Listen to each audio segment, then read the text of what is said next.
চাই, শাপলার বিচার চাই, পিলখানার বিচার চাই। আওয়ামী লীগের হাজার হাজার কোটি টাকা পাচার হওয়ার টাকায় যদি বাংলাদেশকে ষড়যন্ত্র করে তার স্বাধীনতার সার্বভৌমত্বকে ধ্বংস করতে চায়, আমরা ওদের বিষটা উপড়ে ফেলবো। আমাদের রক্ত থাকতে কোন জুলাই নিয়ে ষড়যন্ত্র হতে দিব না। সেই শাহবাগ ফ্যাসিবাদ কায়েম করে বাংলাদেশ নামক রাষ্ট্র পুরোপুরি ধ্বংস করে দিয়েছে, আয়না ঘর বানিয়েছে, গুম করেছে, খুন করেছে, শাপলা গণহত্যা করেছে, জুলাই গণহত্যা ইন্ধন দিয়েছে। সেই শাহবাগের বিচার করতে হবে। আমরা বলেছি আমার ভাইদের শহীদের রক্তের দাগ এখনো শুকায় নাই। দ্রুত জুলাই শহীদদের দৃশ্যমান বিচার শুরু করতে হবে। আমাদের এখানের এই অবস্থান কর্মসূচিতে আমাদের এক ভাই এসেছে, শাপলার রাত্রিরে যিনি মারাত্মক ভাবে আহত হয়ে এখনো তার ডান পায়ের মধ্যে রড ঢুকানো আছে। গত 10 বছরে কোনদিন সাহস করে পরিবারের বাইরে বলে নাই, আমাদেরকে এসে বলেছে শাপলার বিচার করতে হবে।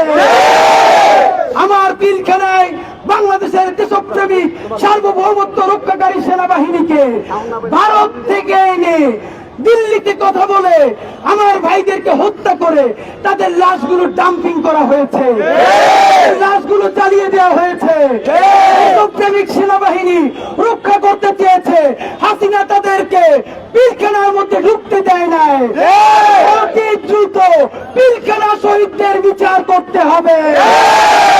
আমরা জুলাইয়ের বিচার চাই, শাপলার বিচার চাই, পিলখানার বিচার চাই, শাহবাগের বিচার চাই, দর্শকদের বিচার চাই। বন্ধুরা আমার, আপনারা জানেন আজকে বাংলাদেশের এই গত 6 মাসের মধ্যে গত 2টা দিন আমাদের রাষ্ট্রটা দেখেন। আমরা ইনকিলাব মঞ্চ জুলাই জনতাকে নিয়ে, ছাত্র জনতাকে নিয়ে আপনারা বলতে পারবেন গত 6 মাসে রাষ্ট্রকে সব থেকে বেশি আমাদের চেয়েও বেশি গালিগালাজ করেছে এমন কেউ আছে?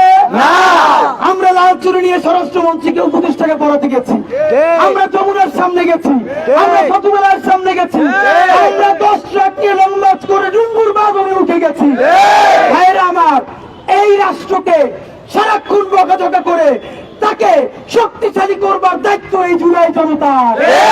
কিন্তু সেই সুযোগ নিয়ে কোন ষড়যন্ত্রকারী, কোন চক্রান্তকারী দিল্লির প্রেসক্রিপশনে আওয়ামী লীগের হাজার হাজার কোটি টাকা পাচার হওয়ার টাকায় যদি বাংলাদেশকে ষড়যন্ত্র করে তার স্বাধীনতার সার্বভৌমত্বকে ধ্বংস করতে চায়, যদি এই রক্তের বিনিময়ে অর্জিত জুলাইকে ধ্বংস করে দিতে চায়, আমরা ওদের বিষটা উপড়ে ফেলবো।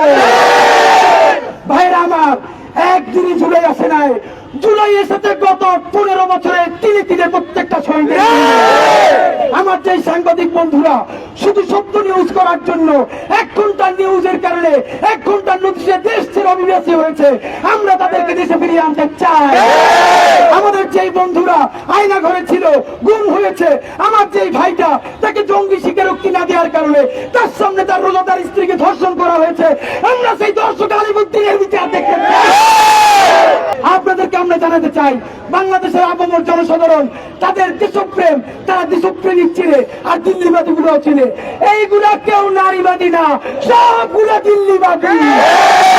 দিল্লির প্রেসক্রিপশনে, রয়ের প্রেসক্রিপশনে এবং আওয়ামী লীগের হাজার হাজার কোটি টাকা পাচার হওয়ার টাকায় যারা বাংলাদেশের রাজপথে নামবে